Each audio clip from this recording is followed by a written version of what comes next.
Phonics sounds face to group 2.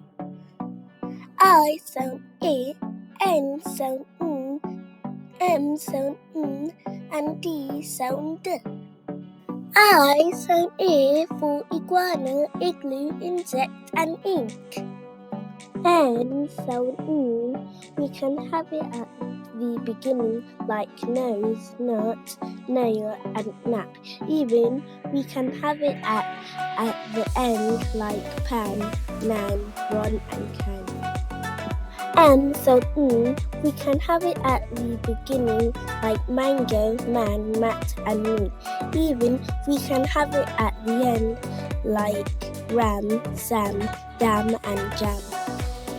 D sound D, we can have it at the beginning like dog, day, dap, and dad.